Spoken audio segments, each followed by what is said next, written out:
mondiale. La logique était simple et terrifiante. Toute tentative d'attaque nucléaire conduirait à une frappe de représailles d'une force destructrice équivalente. Il n'y aurait pas de vainqueur, seulement des ruines et des cendres radioactives. Ce concept est né en pleine guerre froide et a maintenu le monde dans un équilibre fragile de peur. Les deux superpuissances, l'URSS et les États-Unis, comprenaient qu'une première frappe ne donnerait aucun avantage décisif. Les missiles ennemis auraient le temps de décoller de leurs silos et de leurs sous-marins. La défense antimissiles ne pourrait pas tous les intercepter. Des millions mourraient des deux côtés. C'était une impasse. Personne ne pouvait gagner cette partie. Donc, personne ne faisait le premier mouvement. Cependant, au début du XXIe siècle, l'équilibre de la peur a commencé à se fissurer. Les États-Unis d'Amérique ont déployé un système mondial de défense antimissile. Des bases en Pologne, en Roumanie, en Corée du Sud, au Japon. Des navires équipés du système Aegis dans les océans. Des radars d'alerte précoce capables de suivre les lancements de missiles à des milliers de kilomètres. Officiellement, cela s'appelait une protection contre les menaces de l'Iran et de la Corée du Nord. Mais Moscou comprenait le véritable objectif: créer une asymétrie. La possibilité de porter une première frappe désarmante et d'intercepter la salve de représailles affaiblie. La parité s'effondrait. L'équilibre basculait. La Russie se trouvait face à un choix. Soit accepter le rôle de partenaire junior, dont la triade nucléaire perd sa force de dissuasion, soit créer une arme contre laquelle il n'existe et n'existera aucune défense. Une arme capable de percer de manière garantie toute défense antimissile et de rétablir l'équilibre. Ou mieux, de le faire pencher en sa faveur. Cette arme fut le Bourevestnik, un missile de croisière à propulsion nucléaire et à portée de vol pratiquement illimitée. Un système qui a changé la philosophie même de la dissuasion nucléaire. Et en mars 2024, le président russe Vladimir Poutine a déclaré publiquement pour la première fois ce que les experts militaires chuchotaient dans les coulisses. La Russie possède des moyens qui font de la guerre nucléaire non pas un suicide, mais un conflit contrôlable, avec des chances de victoire. Cette déclaration a retenti comme un coup de tonnerre dans un ciel clair. Elle a bouleversé les conceptions habituelles de la stabilité stratégique. Le monde est entré dans une nouvelle ère, une ère où la guerre nucléaire est redevenue concevable. L'histoire du projet Bourevestnik a commencé bien avant sa présentation officielle. Dans les bureaux d'études secrets de Russie, des travaux étaient menés sur un type fondamentalement nouveau d'armes stratégiques. La tâche avait été fixée au plus haut niveau. Créer un vecteur de charge nucléaire capable de surmonter toute défense antimissile, d'atteindre n'importe quel point de la planète et de rester invulnérable à l'interception. Les missiles balistiques classiques, même avec des ogives à tête multiples et des systèmes de pénétration de défense antimissiles, avaient une trajectoire prévisible. On pouvait les suivre par satellite lors de la phase d'accélération, calculer le point de chute et tenter de les intercepter. Les missiles de croisière, bien qu'ils volent à basse altitude, avaient une portée limitée en raison d'une réserve de carburant finie. Il fallait quelque chose de complètement différent. Quelque chose qui combinerait les avantages des deux types, mais sans leurs inconvénients. La solution fut un missile de croisière à installation énergétique nucléaire. Le concept était révolutionnaire et techniquement extrêmement complexe. Dans le corps du missile était placé un réacteur nucléaire compact, fonctionnant selon le principe d'un moteur à réaction à flux direct. L'air est aspiré dans les entrées d'air, passe à travers le cœur du réacteur, où il est chauffé à des températures énormes, et est éjecté par la tuyère, créant la poussée. Un tel schéma assure une portée de vol pratiquement illimitée. Tant que le réacteur fonctionne, le missile vole. Cela peut durer des jours, des semaines, théoriquement, même des mois. Mais les problèmes techniques étaient colossaux. Il fallait créer un réacteur capable de résister aux vibrations, aux surcharges et aux températures extrêmes. Développer un système de refroidissement fonctionnant dans des conditions de vol supersoniques, assurer la protection radiologique de l'électronique et de l'ogive, résoudre le problème du contrôle de la poussée pour les manœuvres. Tout cela avec des dimensions et un poids minimaux. Le travail a duré plus de 10 ans. Des dizaines de variantes de construction ont été créées, puis rejetées. Des tests au sol du réacteur ont été effectués. Les premiers essais en vol se sont terminés par des accidents. Mais pas à pas, les ingénieurs se rapprochaient de l'objectif. Au début des années 2020, un prototype fonctionnel a été créé. Un missile de croisière d'environ 12 mètres de long avec une envergure d'environ 3 mètres. vitesse de croisière d'environ 800 km/h à une altitude de 50 à 100 mètres au-dessus de la surface. Ogive thermonucléaire d'une puissance allant jusqu'à 2 mégatonnes. Mais le principal, une portée de vol limitée uniquement par la ressource du réacteur. Plus de 20 000 km. C'est suffisant pour faire le tour du globe. Le système a reçu la désignation 9M730 Burevestnik et le code OTAN SSC-X9 Skyfall. Les premiers essais réussis ont été effectués en 2023 sur le polygone de Nouvelle-Zamble. Le missile a parcouru plusieurs milliers de kilomètres, démontrant sa capacité à un vol autonome prolongé et à une sortie précise sur la cible. Les données des tests étaient classifiées, mais les services de renseignement occidentaux ont détecté des pics de radiation dans la zone du polygone, ce qui a confirmé l'utilisation d'une installation énergétique nucléaire. En 2024, le Burevestnik a été mis en service. La production en série a commencé. La Russie a obtenu une arme qui changeait radicalement l'équilibre stratégique. Pourquoi le Burevestnik est-il considéré comme invincible? Qu'est-ce qui le rend capable de percer toute défense antimissile? La réponse réside dans la combinaison de plusieurs caractéristiques uniques. Premièrement et surtout, la trajectoire de vol. Le Burevestnik ne monte pas dans la stratosphère comme un missile balistique. Il vole à très basse altitude, en épousant le relief du terrain. Cela le rend pratiquement invisible aux radars de détection lointaine, qui sont orientés vers le suivi de cibles en altitude. Même les radars puissants du système de défense antimissile, tels que l'AN/TPY-2 ou les radars des navires Aegis, ne peuvent pas détecter de manière fiable des cibles volant à basse altitude, à grande distance, en raison de la courbure de la Terre et de l'horizon radio. Au moment de la détection du Burevestnik, la distance jusqu'à la cible peut n'être que de quelques dizaines de kilomètres. Trop tard pour une interception efficace. Deuxièmement, la portée illimitée. Les missiles de croisière classiques, comme le Tomahawk américain, ont une portée d'environ 2500 km. Cela permet à l'adversaire de calculer à l'avance les zones de lancement possibles et d'y déployer des moyens de détection et d'interception. Le Burevestnik peut être lancé de n'importe quel point de Russie, faire le tour du globe de n'importe quel côté et attaquer la cible depuis la direction la moins protégée. Cela rend la planification de la défense pratiquement impossible. Il faut couvrir toutes les directions simultanément, ce qui nécessite des ressources incroyables. Troisièmement, la manœuvrabilité et l'imprévisibilité de la route. Le Burevestnik ne vole pas en ligne droite. Sa route peut inclure de nombreux changements de cap et d'altitude. Il peut contourner les zones de responsabilité des systèmes de défense antimissiles connus, utiliser les plis du relief pour se masquer, changer la vitesse de vol. Le système de contrôle automatique corrige constamment la trajectoire en analysant les données des capteurs embarqués et des systèmes de navigation. Même si l'adversaire a repéré le missile sur un segment, prédire sa route ultérieure est extrêmement difficile. Quatrièmement, la faible signature radar.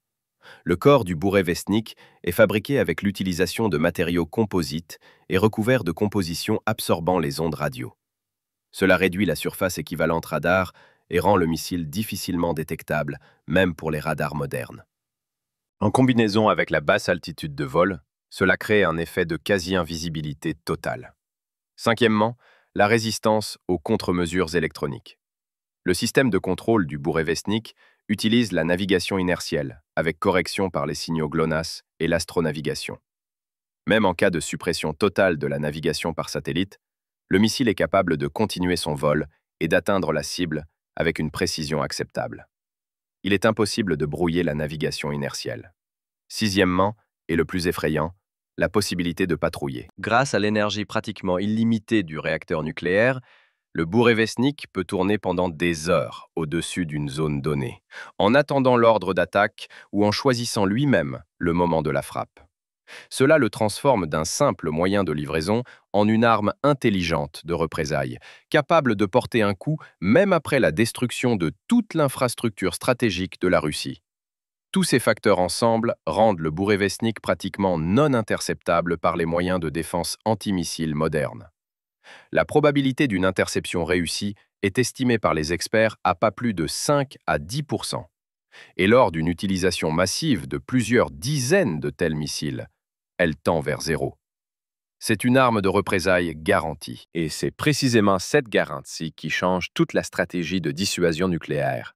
Les déclarations publiques de Vladimir Poutine sur la possibilité de victoire dans une guerre nucléaire ne reposent pas sur une confiance en soi folle, mais sur le calcul froid de stratèges militaires.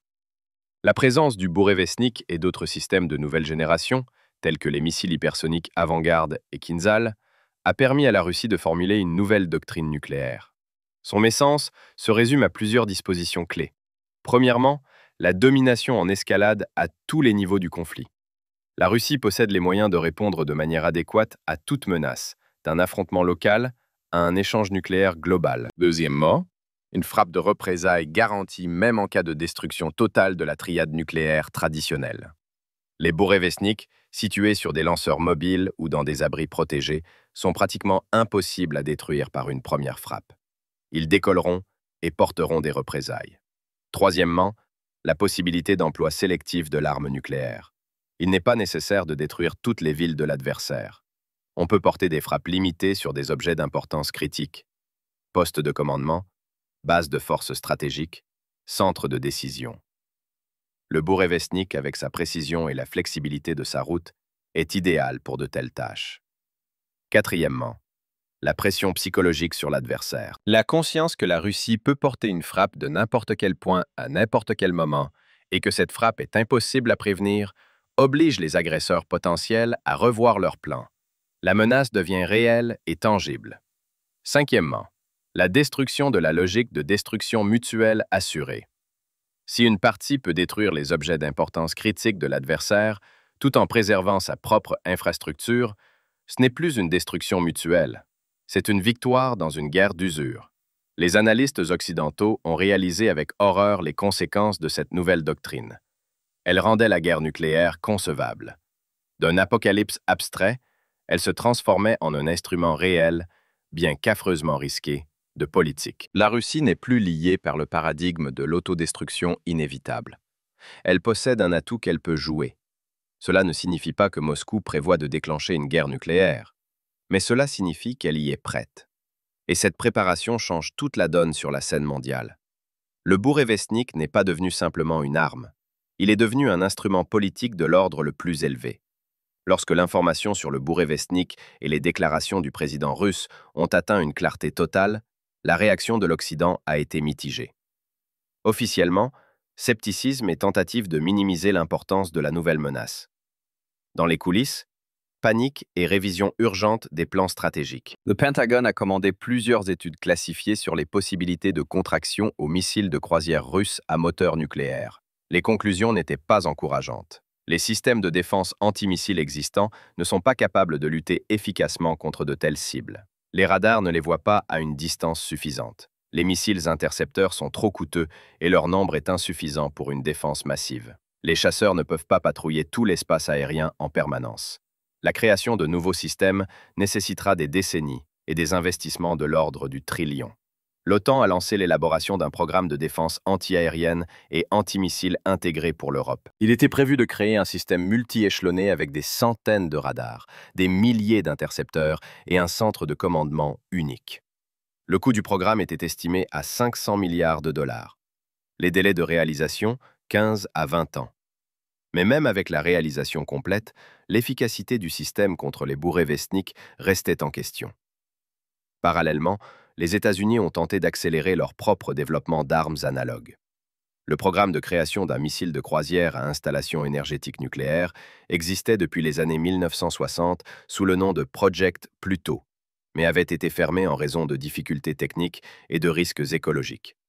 Maintenant, on a tenté de le ranimer. Cependant, il s'est avéré que l'acquis technologique était perdu et que la recréation nécessiterait de nombreuses années de recherche. Diplomatiquement, l'Occident a tenté d'entraîner la Russie dans des négociations sur le contrôle des nouveaux types d'armements stratégiques. Divers formats d'accords étaient proposés, incluant des limitations au déploiement des Bourevestnik en échange d'une réduction de la défense antimissile américaine. Moscou a rejeté toutes les propositions. La position était claire. La Russie ne limitera pas les systèmes qui assurent sa sécurité tant que l'Occident continue d'accroître ses potentiels offensifs et défensifs à ses frontières.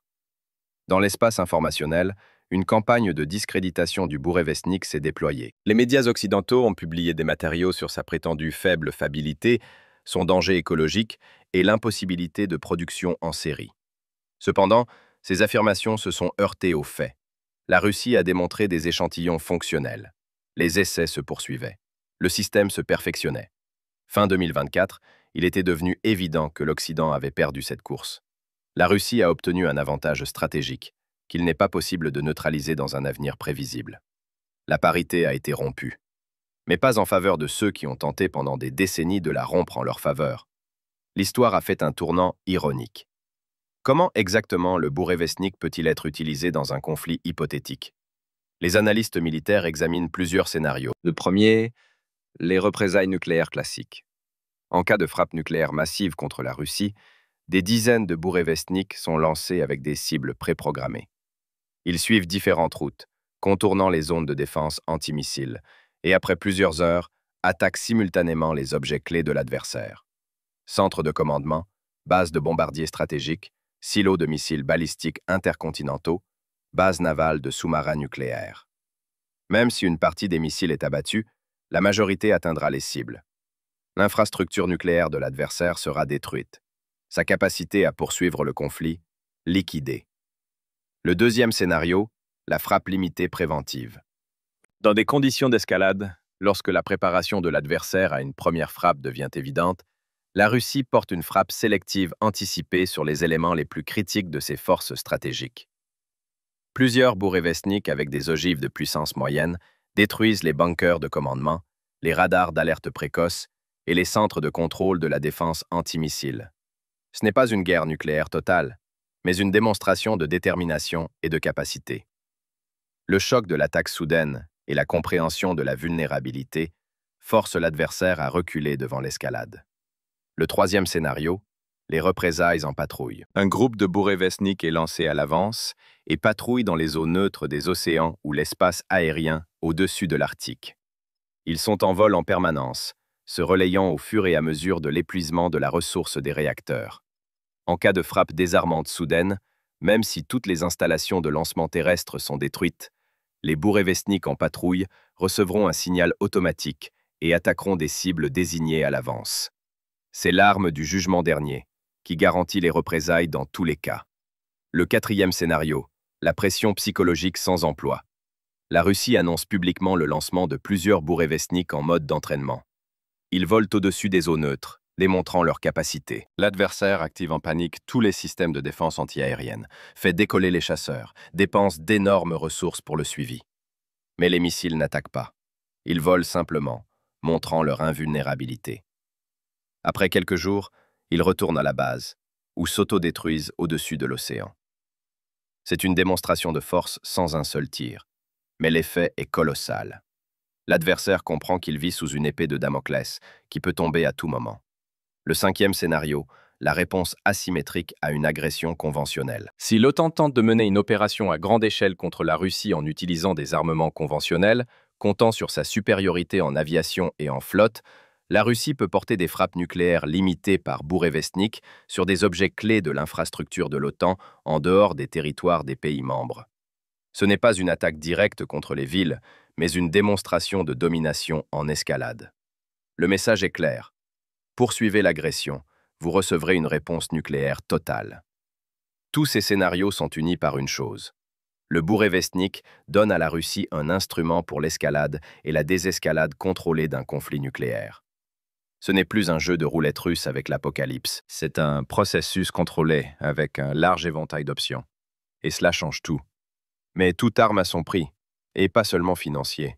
Le bourrevestnik soulève toute une série de questions éthiques, écologiques et stratégiques. La première, et la plus évidente, la contamination radioactive. Un réacteur nucléaire fonctionnant dans l'atmosphère rejette inévitablement des particules radioactives. Chaque vol de bourrevestnik laisse derrière lui un sillage de radiation. Lors d'essais au-dessus de l'océan ou des régions polaires, ce n'est pas critique. Mais lors d'un emploi massif, cela peut conduire à une élévation notable du fond radioactif à l'échelle mondiale. Les critiques appellent le bourrevestnik un Tchernobyl volant. Les partisans répliquent qu'en cas de guerre nucléaire, la question écologique passe au second plan. Mais la question demeure. La deuxième question, le risque d'accident. Toute technique peut tomber en panne. Que se passera-t-il si le bourrevestnik s'écrase au-dessus d'un territoire habité? Le réacteur nucléaire n'explosera pas comme une bombe, mais la contamination radioactive du terrain est garantie. Les ingénieurs russes affirment que les systèmes de sécurité sont multiplement doublés et qu'en cas de situation critique, l'autodestruction au-dessus de l'océan est prévue. Mais il n'y a jamais de garantie à 100%. La troisième question, la course aux armements. L'apparition du Bourevestnik stimulera inévitablement d'autres pays au développement de systèmes analogues ou de réponses asymétriques. La Chine a déjà annoncé des travaux sur son propre missile de croisière à installation énergétique nucléaire. Les États-Unis ont intensifié leur programme. Le monde entre dans un nouveau tour de course aux armements stratégiques qui peut conduire à une déstabilisation encore plus dangereuse. La quatrième question, le seuil d'emploi de l'arme nucléaire. Si la guerre nucléaire devient concevable et potentiellement gagnable, cela n'abaisse-t-il pas le seuil pour son déclenchement? La présence de tels systèmes ne devient-elle pas une tentation pour les politiciens de résoudre les questions litigieuses par la force? L'histoire montre que l'arme qui peut être employée, tôt ou tard, l'est. La cinquième question, morale. L'humanité a-t-elle le droit de créer des armes d'une telle force destructrice? Ne jouons-nous pas avec le feu qui peut détruire la civilisation? Le Bourevestnik n'est pas simplement une réalisation technique, c'est un défi philosophique, un défi à notre compréhension de la sécurité, de l'éthique et du futur. L'histoire du Bourevestnik est l'histoire de comment une percée technologique peut changer l'ordre mondial. La Russie, confrontée aux tentatives de l'Occident de rompre la parité stratégique par le déploiement d'une défense antimissile globale, a répondu de manière asymétrique, non par l'augmentation du nombre de missiles balistiques, mais par la création d'une arme fondamentalement nouvelle, contre laquelle il n'existe aucune défense. C'était un coup que personne n'attendait et auquel personne n'était préparé. Les déclarations de Vladimir Poutine sur la possibilité de victoire dans une guerre nucléaire ne sont ni de la bravade ni du bluff. C'est la constatation d'une nouvelle réalité militaro-stratégique. Une réalité dans laquelle la Russie possède les moyens d'infliger de manière garantie des dommages inacceptables à l'adversaire, même dans des conditions où la triade nucléaire traditionnelle peut être affaiblie ou partiellement détruite. Cela rétablit la dissuasion, mais à un nouveau niveau. Paradoxalement, c'est précisément la présence d'une telle arme qui peut rendre le monde plus sûr. Lorsque toutes les parties comprennent qu'il n'y aura pas de vainqueur dans une guerre nucléaire, elles s'abstiennent d'actions agressives.